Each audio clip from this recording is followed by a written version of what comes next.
Esta es la marcha de hoy a la mañana, el corte de ruta de los trabajadores municipales. Es una situación, la verdad, que lamentable, es un reclamo justo.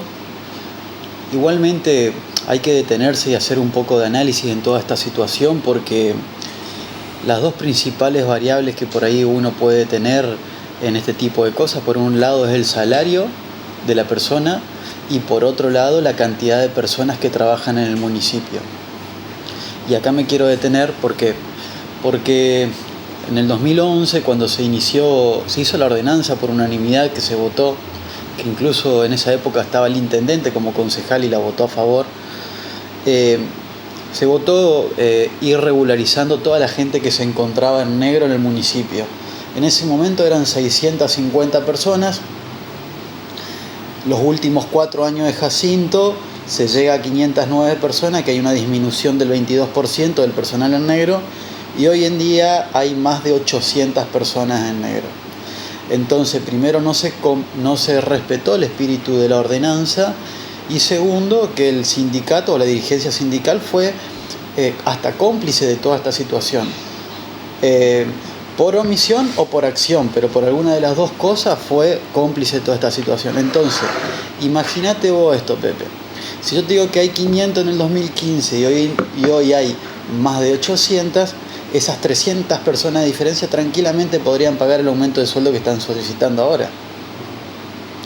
Entonces, hacer y desbordar el municipio de gente, porque hoy en día están apilados y te lo dicen los mismos empleados que están ahí adentro, yo lo tomo como Estado. Se utiliza a la gente políticamente. Mi propuesta, y la hice una solicitud la semana pasada en el Consejo, es convocar al sindicato, convocar al intendente y trabajar en esta mesa y reencauzar todo esto. Eso es por las buenas. Por las malas, que yo agarre con un abogado y salga a decirle a todos: miren, escríbanme a este número de teléfono, vamos a hacer una demanda colectiva. Y si tiene que quebrar el municipio, que quiebre. Porque el Ministerio de Trabajo carece de ausencia también en este caso. Ahora, si vos tenés una despensa y tenés 2 empleados, un empleado negro medio turno, te hace un hueco de la gran flauta. Entonces eso es totalmente injusto. Bueno, los empleados municipales están reclamando la actualización de sus saberes y por el otro lado, bueno, algunas cuestiones como tienen que ver como indumentaria y otros temas. Pero esto es una cuestión de analizar y analizar los números objetivamente. Hoy en día, y con toda la razón, está todo cargado emocionalmente, pero a ver, el último corte presupuestario que nos pasa al municipio, nosotros los concejales, abril, mayo, junio, hay una pérdida de alrededor de 180 millones de pesos pierde el municipio. Y esta pérdida principalmente es porque el incremento de los costos va mucho más acelerado que el incremento a lo que se pueden actualizar los recursos. Y no solamente tiene que... Esto, y el principal costo que tiene el municipio es el personal. Entonces, cualquier variación en los recursos te hace entrar en pérdida. Y esos 170 millones para poder pagar los sueldos, hoy en día lo hacen girar en descubierto las cuentas bancarias del municipio. Que hoy en día girar en descubierto está arriba del 160% anual. Salvo que tengan algún convenio diferente. Pero esos intereses lo termina pagando el ciudadano y se termina haciendo una bola. Y el ciudadano tendría que jugar la mala administración de su dinero. Y por otro lado, el sindicato, porque está la mesa de pasaplanta, pero yo ingreso una persona a planta, pero me entran 3 por la ventana, uno por el techo y otro por el piso sale de la tierra. Entonces, esto es un hueco, es un saco sin fondo. Y eso, eso está realmente mal. Y ahí donde el sindicato debería estar defendiendo: che, acá no entra más nadie. Hagamos reingeniería de procesos, determinemos cuáles son los puestos a futuro que se van a ir jubilando y capacitemos a nuestro personal en negro para que vaya cubriendo esos puestos o que se hagan concursos internos. ¿Por qué? Porque de esta manera terminan viviendo todo bajo la pobreza. ¿Hay concursos en la municipalidad? No, bueno, pero eso es otra discusión. Bueno, Es otra hubo discusión. que hacerlo de nuevo al último porque se pasaban por celular el examen. Sí, hubo un concurso este año para 100 personas para que ingresen a planta. Y acá tengo otra cosa para decir. Fíjate, yo estuve de esos 4 años de Jacinto, yo estuve los 2 últimos años como secretario de Servicios Públicos. El último año, me acuerdo así, alrededor de 60 personas más o menos ingresó Jacinto a planta. El último año. Y más o menos siempre andaban por ahí. Aún así, se disminuyó de 650 a 509 personas.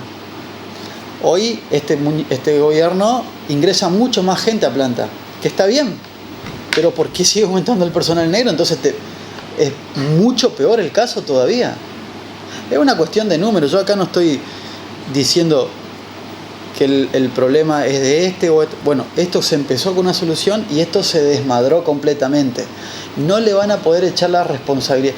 La verdad que uno siempre, en algún problema que tenga para resolver, siempre existen variables exógenas, pero hay mucho que uno puede controlar, variables endógenas que uno puede controlar, y en esas variables endógenas se hizo un mamarracho. Tenemos unas plaquitas, Edgardo, para hablar con el concejal Creni sobre la labor parlamentaria, lo que día a día se va llevando adelante en el Consejo Municipal. En estos días se discutió mucho sobre el tema de los carros y el ingreso al centro. Hay un proyecto. Ahora, si hay una recolección de residuos, ¿por qué tienen que ir los carros? Es decir, ¿no debería hacerse sistemático eso, que quien tenga ese tipo llame a la municipalidad y diga, vengan a buscar esto? O no es para sacarle, pero sé que mucha gente vive de esto, pero no es digno que vivan de los residuos. No, para nada. A ver, ¿qué suele suceder en todo este tipo de cosas? Siempre cuando uno quiere solucionar cosas, existen decisiones difíciles. Y hoy en día, ¿cómo funciona todo esto? Lo primero que está mal es que haya tracción a sangre. Segundo, las condiciones en las cuales se encuentran muchos de esos animales. Tercero, la responsabilidad sobre todo de los supermercadistas que le entregan los residuos a los carreros, porque ese es el caso, porque la cantidad de residuos que se produce en un supermercado es mucho mayor a la que por ahí podría recolectar el municipio. Entonces, la responsabilidad en este tipo de casos es, para mí, eliminar la tracción a sangre como punto número 1, y como punto número 2, el municipio prohibirle a los supermercadistas entregarle residuos a los carreros. ¿Por qué? Porque de esta manera no solo que no es digno esto, sino también que se contribuye a generar microbasurales en la ciudad. Pero nadie quiere tener el conflicto. ¿Por qué? Porque esa comida, residuo, va a alguna chanchería informal que hay por ahí. Y después, ¿a dónde van esos cerdos? ¿Quién los consume? ¿Los venden? ¿Tienen control? Sí, generalmente los animales así, los cerdos, los crían de esa manera y lo terminan como ahí, como para que le cambie el gusto a la carne al final. Pero no se puede hacer un padrón de las familias que están viviendo de esta manera indigna, buscando lo que tiran los supermercados para darle a los chanchos, que después esos chanchos se venden y que no controlan. Buscarle una salida laboral a esa familia que sea digna, no que vivan vos sabés lo que es el chancho. Yo trabajé en un criadero de cerdos. Excremento, todo, una cosa. Sí, yo trabajé en un criadero, yo administré un criadero de cerdos grande. No viven dignamente, en un domicilio no se vive dignamente. Obviamente que no se vive dignamente. Vuelvo a decir lo que decía hace un par de semanas atrás. Puede gustar o no puede gustar la respuesta que yo te voy a dar, pero es mi punto de ver las cosas. Para cualquier proyecto que se quiera resolver, existen recursos finitos y el tiempo es limitado. Como hay recursos finitos, yo tengo que establecer prioridades. ¿Y qué le voy a asignar? Entonces, si nosotros en la ciudad nos ponemos de acuerdo, este problema sí o sí lo tenemos que resolver, este sí, pero no todo sí, porque si es todo sí, nada al final se termina respondiendo o resolviendo. Y eso se tiene que hablar con claridad, mostrar los números a la sociedad, porque ¿cuál es dónde un gobierno le muestra lo que va a hacer a su sociedad? En el presupuesto. Loco, mirá, acá hay tanta plata para esto, y esto es lo que se va a hacer. Después lo que te digan es puro relato. Entonces, en ese sentido se puede avanzar, y después hay una estructura que ya hoy en día existente para este tipo de cosas que debe funcionar. Nosotros tenemos que hacer fuerza como ciudadanos para que las instituciones y los sistemas se respeten, y no porque este es un país donde, no me gusta lo que voy a decir, pero funciona por contactos. Lo conozco a tal, lo conozco a tal, o lo conozco a tal, y ese me puede hacer el caminito más corto para terminar haciendo tal cosa. Esa es la realidad. Y entonces eso, la verdad, que termina perjudicando a la mayoría. Bueno, la primera plaquita tiene que ver con los empleados municipales que hablábamos recién, de la evolución que han tenido. Ahí está, exactamente. La primera tiene que ver con la evolución del 2011 al 2023 del personal en negro dentro del municipio. Si quiere la puede pasar a la placa. Sí, señor.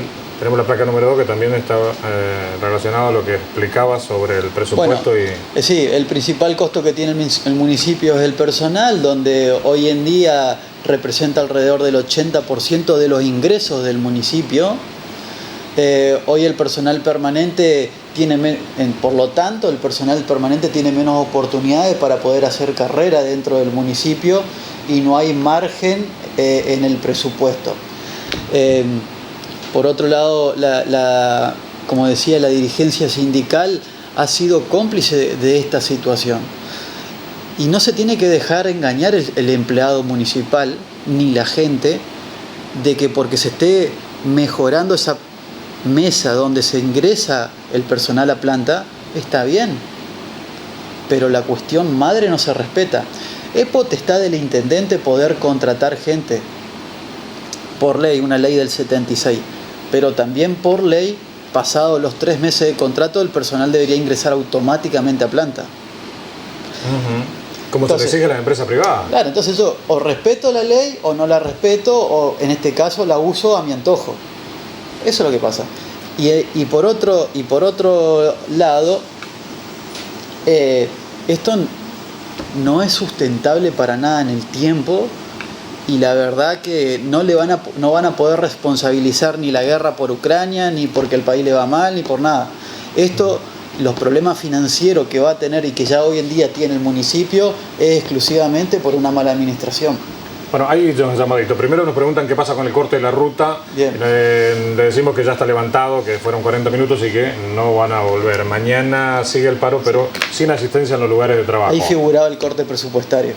Ese que estaba ahí. Ahí ese cuadrito con los números, hay un error en la tercera columna, en la segunda fila, ese número lo copié mal, pero el total está bien, donde hay una diferencia de 168 millones en pérdida del municipio. Y fíjate que fue hasta antes de la campaña política. Me falta todavía el corte presupuestario de julio, agosto y septiembre, que va a ser un hueco mucho más grande, acordate. ¿Por qué? Porque tiro plata para todos lados, porque ingresa gente por todos lados. ¿Cómo cubrí esos 168 millones? Con descubierto bancario. Descubierto bancario, para la gente que no sabe, por ejemplo, en una caja, son cuentas corrientes, pero en una caja de ahorro sería, si vos tenés 100 pesos en una caja de ahorro, puedo gastar 100 pesos. Bueno, el municipio, cuando llega a cero, puede girar en negativo por otro tanto. Y por ese negativo que gira, tiene que pagar intereses, como cualquier empresa. Es decir, 168 más intereses. Sí. El rojo. Exacto. El rojo. ¿Por qué no se descuentan los políticos? Nos dicen. Ahora recién veo al señor concejal, hace rato que está en el Estado. ¿Por qué no se hacen descuento en los sueldos de los políticos? Siempre el trabajador es el perjudicado, dice el empleado municipal. No coincido con esta persona. A ver, el ajuste lo tiene que hacer la política, eso estoy de acuerdo con él, pero toda la política en todos sus niveles. No vamos a agarrar un perejil o otro perejil y a veces lo fricamos, porque si no es como lo agarran a uno y no se termina resolviendo el problema de fondo. Uh-huh. Por otro lado, al contrario, yo lo que defiendo es el empleado, pero no hay lugar para todos. ¿Por qué? Si había una planta de 2.200 personas y hoy en día suponte que hay una planta de 2.600 personas, ¿qué está haciendo esa gente? ¿Dónde está? Bueno, acá está diciendo el vecino. ¿Cómo se determinan esos recursos? Todos los que cobran, dice, y no van a trabajar, hay que controlar, tomar asistencia sector por sector. Y otro dice, averigüen porque hay personas jubiladas que siguen trabajando en el municipio. Bueno, hay un montón de cuestiones y la mejor manera de hacer esto, como yo ya lo realicé en algunas empresas privadas, se hace reingeniería de procesos, se establece un organigrama, se establece cuánta gente tiene que haber en cada una de las dependencias, qué funciones cumple cada una de esas personas, se calcula la cantidad de gente que tiene que haber. Ese sería un ideal proyectado en el tiempo y hoy la situación actual de dónde vos te encontrás. Bueno, de esta situación actual, ¿cómo tratamos de lograr ese en el tiempo y hagamos a largo plazo? Pero esto se había comenzado y la persona que rompió ese acuerdo fue el intendente Vallejos. ¿Por qué? Porque si paso de 650 a 500 y de ahí me voy a más de 800, hubo un acuerdo que se rompió. Y lo rompió porque él quiso, porque había una ordenanza, que él inclusive la votó en su momento. No la repita. Te hablo con números, sería baraja, crece, sería no es totalmente objetivo lo que digo. Hay 7 pedidos de informe. 7 pedidos de informe, de los cuales 3 pedí yo y 2 y el otro tanto lo pidió Natalia y Coco y Fedra. Ni uno contestaron. Hay una ordenanza que debería figurar la cantidad de gente que trabaja y en qué lugar trabaja en el municipio, aprobada por unanimidad, que la propuso Nacho Correa, que es del oficialismo, no se respeta tampoco. Concejal, el 10 de diciembre con un gobernador que puede llegar a cambiar todo esto que están apuntando, ¿no? A través del diálogo con la FESTRAM, para que se achique, por lo menos los que van a ingresar tengan verdaderamente un fundamento, ¿no? Nadie le quiere poner el cascabel al gato, pero nuestro país ya no resiste más. Y si nosotros queremos seguir empeorando la situación, bueno, sigamos haciendo lo mismo. El concejal Walter Creni pasó por la doble media hora. Gracias por venir, por venir, que tenga buen día. Pará, que te estoy olvidando los alfajores. Alfajores Ausonia. Fueron las chicas y no le di alfajores. Justo me había vendido Pedro Flores. Me había vendido. Compraste, vale la pena. Bueno, esto para la patrona. Que bueno, ahí para el postre. ¿Tenemos una más? Le llevo a mi hija más chiquita. Por favor, compren alfajores. Ausonia, los alfajores de Avellaneda para todo el litoral argentino. Vienen con pasas, vienen con nueces y por supuesto que ahora. Mirá, porque si no, uno para mi mujer, otra para la